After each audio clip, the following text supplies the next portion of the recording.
السلام عليكم، اهلا بيكم في قناتي ماما ورودي في المطبخ. انا نجله. النهارده هنعمل حمام كداب زي ما انتم شايفين. دول كوبايتين رز، بعملهم كده مع البصل زي ما انتم شايفين.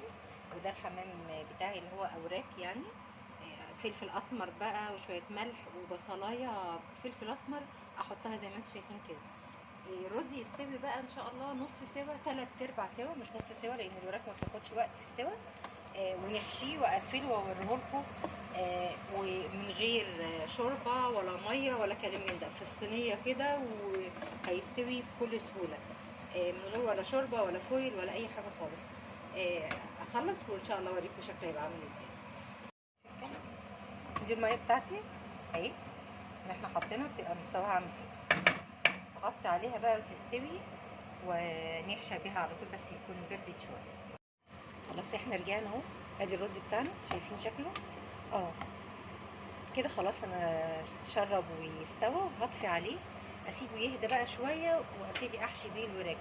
لما احشيها خلاص هوريكم شكلها عامل ازاي. ورجعنا تاني. خلاص كده انا الرز خلاص هدي من السخونيه. هبتدي احشي. ادي اول واحده. طب انت عامله رز كتير كده ليه؟ بصراحه انا بحب الرز ده قوي يعني. هو طبعا 4 اوراق مش هياخدوا كل كميه الرز دي، بس انا طبعا هم عامله ايه جنبهم صينيه بطاطس صغننه يعني، طاجن كده صغنن بطاطس او كوسه. بصراحه انا هعمل كوسه جنبه علشان انا بحب الرز ده قوي. هنحاول نقفل بقى ايه بالخله، نجمع كده وبالخله ابتدي اقفل احاول برضو ادخل الرز شويه كده جوه الورك من عند الايه العظمه كده اهو. هو الرز ده تقريبا يعني ايه يعني عايزه اقول لكم 3/4 سوا يعني مش ني زي ما انتم شايفين كده شكله. تيجي بقى اقفل كويس كده. هو شويه بتبقى رخم شويه، بس ان احنا نظبط تقفيله بس بيبقى جميل قوي. وتغيير في حته ايه ان اعمل صنف من اصناف الفراخ ممكن الولاد كمان بيكونوا بيحبوها يعني، بعيدا بقى عن الايه السلق بسم الله.